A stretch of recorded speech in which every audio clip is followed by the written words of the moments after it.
जय श्री कृष्ण सारे भाइयों को। दोस्तों, आज मैं आप लोगों से बात करने वाला हूं एक ऐसे यदुवंशी योद्धा के बारे में जिसकी कहानी सुनने के बाद आपके रोंगटे खड़े हो जाएंगे और आपका सीना 56 इंच से भी ज़्यादा हो जाएगा। लेकिन उससे पहले मैं आप सभी लोगों को ढेर सारी शुभकामनाएं और बधाई देना चाहता हूं। बधाई इसलिए देना चाहता हूं क्योंकि जिस प्रकार की एकजुटता का प्रदर्शन आप सभी लोगों ने 7 जून को दिखाया, उसकी बदौलत हम लोग भारत में नंबर 1 पे और दुनिया में 8वें नंबर पे अहिर रेजिमेंट हक है हमारा को ट्रेंड कराने में कामयाब रहे। तो आप सभी लोगों को ढेर सारी शुभकामनाएं और इसी प्रकार से आप लोग एकजुटता दिखाते रहिए। और अगर आपने मुझे ट्विटर पे अभी तक फॉलो नहीं किया है तो प्लीज़ ट्विटर पे जाके मुझे आप फॉलो कर सकते हैं। तो चलिए दोस्तों, अब बात कर लेते हैं हम आज के अपने टॉपिक के बारे में। तो जैसा कि मैंने आपको बताया, आज की इस वीडियो में हम लोग बात करने वाले हैं एक ऐसे यदुवंशी योद्धा के बारे में जिसने मात्र 19 साल की उम्र में अपने शरीर पर 17 गोलियां खाई और उसके बाद भी मौत को अपने करीब नहीं आने दिया और पाकिस्तान से लड़ते रहे। मात्र 19 साल की उम्र में भारत का सबसे बड़ा अवार्ड कहे जाने वाला परम चक्र अवार्ड अपने नाम किया और ये आज तक रिकॉर्ड है। जी हाँ दोस्तों, मैं बात कर रहा हूँ सूबेदार योगेंद्र सिंह यादव की। सूबेदार योगेंद्र सिंह यादव का जन्म उत्तर प्रदेश में बुलंदशहर के एक छोटे से गांव औरंगाबाद में हुआ था। इनके परिवार में लगभग सभी लोग भारतीय सेना में कार्यरत थे। इनके पिता का नाम करण सिंह यादव था। तो करण सिंह यादव जी कुमाऊं रेजिमेंट में कार्यरत थे। 1965 और 1971 की जंग में भारत की तरफ से कुमाऊं रेजिमेंट में नेतृत्व करने का काम किया था। सूबेदार योगेंद्र यादव सिंह बताते हैं कि एक बार उनके भाई छुट्टियों में घर पे आए थे। उस वक्त ये 11वीं कक्षा में पढ़ते थे। तो उनके भाई ने उनको सलाह दी कि तुम सेना की तैयारी क्यों नहीं करते हो। योगेंद्र यादव ने उनको जवाब देते हुए कहा कि अभी मैं 11वीं कक्षा में पढ़ रहा हूँ, 12वीं क्लियर कर लूँगा, उसके बाद ज़रूर सेना के लिए मैं तैयारी करूँगा। लेकिन उनके भाई ने कहा तुम अभी से प्रयास करो, हो सकता है 1-2 अटेम्प्ट के बाद तुम्हारा 12वीं तक हो ही जाएगा। योगेंद्र यादव ने तैयारी शुरू कर दी। वही सुबह उठना, दौड़ लगाना, दूध पीना, तैयारी करते करते एक बार उनका सिलेक्शन हो जाता है। जैसे ही 12वीं क्लियर करते हैं उनका सिलेक्शन हो जाता है। बचपन से ही उनके घर में आर्मी का माहौल था, तो अनुशासन में पले बड़े थे और अपने पिता से आर्मी के गुण सीखा करते थे, आर्मी की बातें सीखा करते थे, युद्ध कौशल के बारे में सीखा करते थे। तो 1996 में इनका आर्मी में सिलेक्शन हो जाता है। ट्रेनिंग होती है। ट्रेनिंग के बाद इनको भेज दिया जाता है जम्मू कश्मीर में इनकी पहली पोस्टिंग के तौर पे। जैसे ही इनकी पोस्टिंग होती है उसके कुछ ही सालों के अंदर इनके माता पिता इनकी बड़ी ही कम आयु में शादी तय कर देते हैं। शादी के लिए छुट्टी लेकर ये अपने घर जाते हैं। शादी को सिर्फ 15 दिन ही बीते थे, कारगिल का युद्ध छिड़ गया होता है। 1999 की बात कर रहा हूँ मैं। तो तुरंत भारतीय सेना की तरफ से योगेंद्र यादव जी के पास फ़ोन आता है कि तुरंत आप लोग आ जाइए। आप सोच कर देखिए, एक आदमी जिसकी शादी को सिर्फ 15 दिन ही हुए हैं, उस दुल्हन के ऊपर क्या बीत रही होगी, उस शख्स के ऊपर क्या बीत रही होगी। एक तरफ उसके सामने अपना परिवार था और एक तरफ भारत माँ उसे पुकार रही थी। तो योगेंद्र सिंह यादव ने भारत माँ की रक्षा करने का सपना हमेशा से देखा था, तो इस घड़ी को वो कैसे भूल सकते थे। योगेंद्र सिंह यादव अपने परिवार को छोड़कर भारत माँ की रक्षा के लिए बॉर्डर की तरफ निकल पड़ते हैं।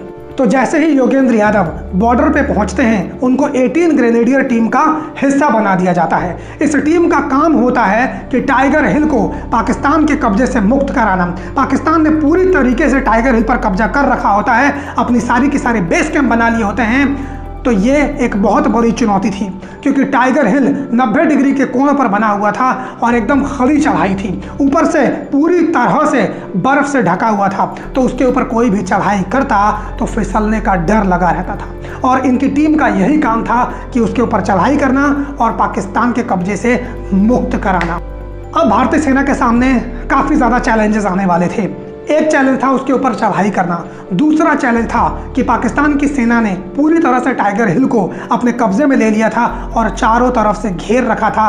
वो यही देख रहे थे कि क्या भारतीय सेना कहीं चढ़ाई करने का मन तो नहीं बना रही है। तो इसीलिए भारतीय टुकड़ी ने यह डिसाइड किया कि दिन में चढ़ाई ना करके रात में चढ़ाई करेंगे और आगे से चढ़ाई ना करके पीछे से चढ़ाई करेंगे। तो रात को भारतीय सेना ने चढ़ाई करनी शुरू कर दी। पाकिस्तान सैनिकों को उस वक्त तक कुछ अंदाजा भी नहीं था, क्योंकि वो लोग आगे चेक कर रहे थे और भारतीय सैनिक पीछे से चढ़ाई कर रहे थे। लेकिन पाकिस्तानी सैनिकों को कुछ आहट हुई, उनको कुछ एहसास हुआ, तो उन्होंने पीछे की तरफ जाके चेक किया। तो पाकिस्तानी सैनिकों को मालूम चल गया था कि भारतीय सैनिक पीछे की तरफ से चढ़ाई कर रहे हैं। पाकिस्तानी सैनिकों ने ऊपर की तरफ से नीचे चढ़ाई कर रहे भारतीय सैनिकों के ऊपर फायरिंग करनी शुरू कर दी। भारतीय सैनिक फायरिंग का जवाब नहीं दे सकते थे, क्योंकि वो लोग चढ़ाई कर रहे थे। उस फायरिंग के दौरान भारत के कई सारे सैनिक वहीं पर शहीद हो गए। हमारे सूबेदार योगेंद्र सिंह यादव के कंधे में भी 4 गोलियां लगी, लेकिन उसके बावजूद सूबेदार योगेंद्र यादव और उनके बाकी साथी चढ़ाई करते ही रहे, हार नहीं मानी।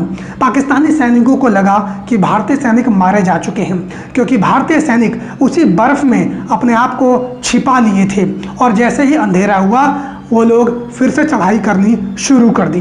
करीब 2 दिन और 1 रात के बाद भारतीय सैनिक चढ़ाई करने में कामयाबी हासिल कर ली। 7 भारतीय सैनिकों ने चढ़ाई पूरी की और वहाँ पूरी की पूरी पाकिस्तान की आर्मी थी। जैसे ही पाकिस्तानी आर्मी ने भारतीय सैनिकों को देखा, गोलीबारी शुरू कर दी। वहाँ से पाकिस्तानी सैनिक गोलीबारी कर रहे थे, यहाँ भारतीय सैनिक गोलीबारी कर रहे थे। करीब 5 घंटे तक युद्ध चला। पाकिस्तान के कई सारे सैनिक मारे गए और भारत के सामने एक बहुत बड़ी चुनौती थी, क्योंकि भारत की सारे के सारे हथियार, गोली बारूद ख़त्म हो रहे थे। वहीं पाकिस्तान के पास पूरा का पूरा बेस कैंप था, पूरी सुविधाओं से लैस थे। तो योगेंद्र यादव और उनकी टीम ने डिसाइड किया कि अब गोलीबारी को रोक देते हैं और नाटक करते हैं कि मर गए हैं, जिससे पाकिस्तानी सैनिकों को लगे कि भारतीय सैनिक मर चुके हैं और वो गोलीबारी करना बंद कर दें। ठीक भारतीय सैनिकों ने ऐसा ही किया और पाकिस्तानी सैनिकों को भी ठीक ऐसा ही लगा कि भारतीय सैनिक मर चुके हैं। पाकिस्तानी सैनिक भारतीय सैनिकों को चेक करने के लिए नज़दीक आए कि कहीं भारतीय सैनिक जिंदा हैं या मर गए हैं। जैसे ही पाकिस्तानी सैनिक भारतीय सैनिकों के नज़दीक आए, भारतीय सैनिक उठे और गोलियों से सबको भून डाला। सारे के सारे पाकिस्तानी सैनिक मारे गए, लेकिन एक गलती से बच गया और उसने जाके पाकिस्तानी अधिकारियों को, पाकिस्तानी अफसरों को जानकारी दे दी कि भारतीय सैनिक अभी भी जिंदा हैं, मरे नहीं हैं। वहाँ से पाकिस्तान की तरफ से 40-45 सेना की टुकड़ी आ गई। यहाँ भारतीय सिर्फ 7 सैनिक बचे थे। दोनों के बीच में एक बार फिर से घमासान युद्ध शुरू हो गया। दोनों तरफ से बंदूकें चलने लगी और इस गोलीबारी में भारत के सारे सैनिक शहीद हो गए। सिर्फ योगेंद्र यादव किसी तरह से बचे हुए थे। उनका पूरा का पूरा शरीर गोलियों से छलनी हो गया था। बताते हैं कि 17 गोलियां उनको लगी थी, लेकिन उसके बावजूद योगेंद्र यादव ने मौत को अपने करीब नहीं आने दिया। योगेंद्र यादव जी यहाँ पर कहते हैं कि दुश्मन को मौत के घाट उतारने से पहले अगर मौत भी मुझे आ गई तो मौत को मौत के घाट उतार दूंगा। इतनी सारी गोलियां लगने के बावजूद योगेंद्र सिंह ने अपना हौसला नहीं हारा था, लेकिन पूरी तरह से वो गोलियों से उनका शरीर छलनी हो गया था। बेहोशी की हालत में वो वहाँ पर गिर गए। जब पाकिस्तान ने देखा कि भारतीय सेना की तरफ से, यानी भारतीय जो सैनिक थे उनकी तरफ से कोई भी हलचल नहीं हो रही है, तो उनको लगा कि सारे के सारे भारतीय सैनिक मारे जा चुके हैं। और हकीकत में सारे के सारे मारे जा भी चुके थे। सिर्फ योगेंद्र यादव की समझ लीजिए सांसें ही चल रही थी। वो एक तरह से मृत ही हो चुके थे, लेकिन अभी भी अंतिम सांस उनके अंदर चल रही थी। तभी पाकिस्तानी सैनिक एक बार फिर से ये जांच करने के लिए आते हैं कि क्या भारतीय सैनिक मर चुके हैं या अभी भी कोई जिंदा है, क्योंकि कोई भी हरकत नहीं हो रही थी। जैसे ही वो नज़दीक आए, इस बार पाकिस्तानी सैनिकों ने ये चेक करने के लिए कि भारतीय सैनिक जिंदा हैं मर गए हैं, सारे सैनिकों की लाशों पर बंदूकों से गोली चलाई।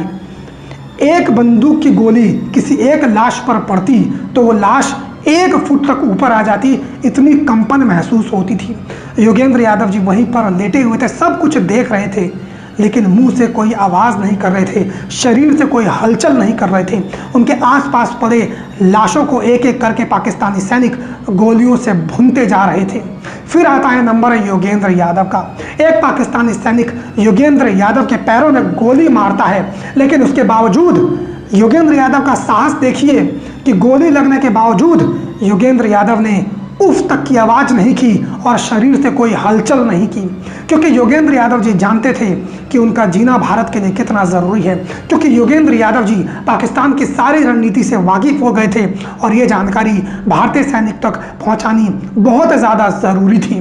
दूसरी गोली उनके पीठ पर मारी, लेकिन उसके बावजूद योगेंद्र यादव ने उस गोली को सहन कर लिया और बिल्कुल भी शरीर से कोई हलचल नहीं की। आप सोच सकते किस प्रकार के साहसी व्यक्ति रहे होंगे योगेंद्र यादव। उसके बाद योगेंद्र यादव को पाकिस्तानी सैनिकों ने सीने पर गोली मारनी चाहिए। सीने पर गोली मारने के बाद आप समझ लीजिए कोई भी नहीं बच सकता है। तो पाकिस्तानी सैनिकों ने योगेंद्र यादव के सीने पर गोली मारी, लेकिन आप कुदरत का करिश्मा देखिए, भगवान कृष्ण की माया देखिए कि सीने पर गोली लगने के बावजूद योगेंद्र यादव की मृत्यु नहीं हुई। और मृत्यु न होने के पीछे एक बहुत बड़ा संयोग था। योगेंद्र यादव की पूरी तरह से पैंट फट चुकी थी, पैंट की हालत बहुत बुरी हो गई थी, जिसके वजह से योगेंद्र यादव जी ने अपना पर्स अपने ऊपर की जेब में रख लिया था और उस पर्स में 5-5 के कई सारे सिक्के थे। तो जब पाकिस्तानी सैनिकों ने योगेंद्र यादव की छाती पर बंदूक मारी तो उनकी गोली योगेंद्र यादव की छाती को पार नहीं कर पाई, सिक्कों से टकरा कर रह गई, जिसके वजह से योगेंद्र यादव जीवित रह गए।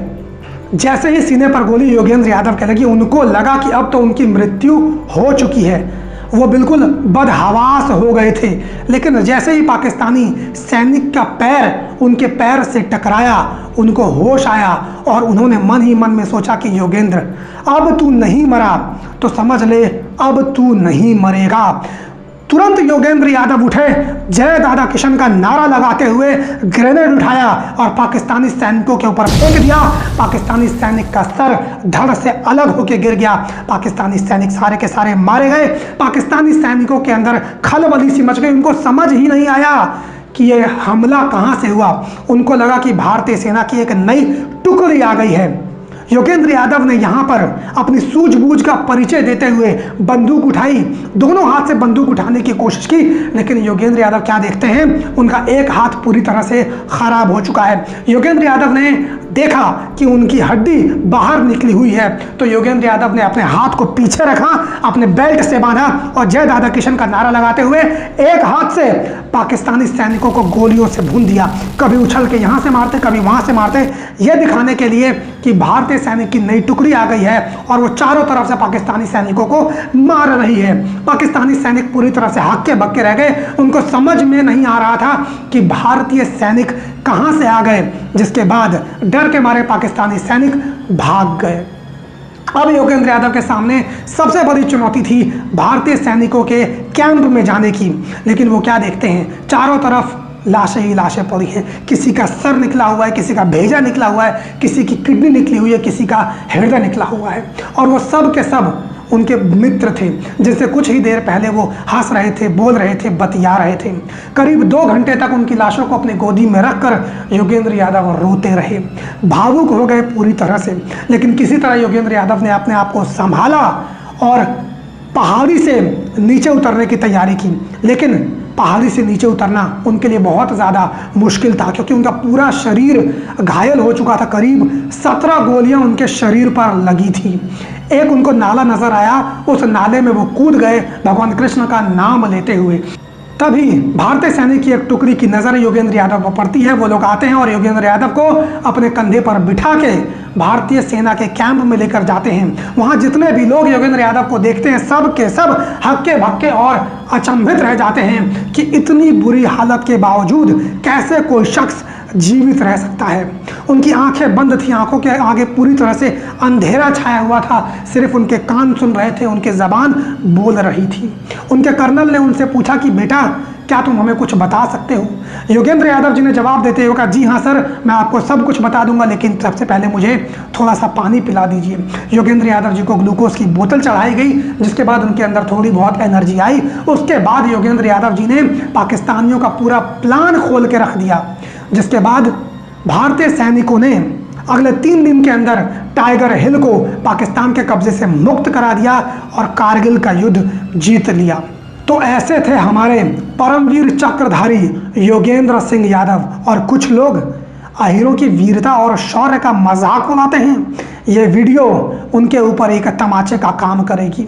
उम्मीद करता हूं कि आपको ये वीडियो पसंद आई होगी। पसंद आई हो तो लाइक कीजिए, कमेंट कीजिए और हर यदुवंशी के मोबाइल में, फेसबुक में, ट्विटर में, हर जगह इसको पहुंचाने का काम कीजिए।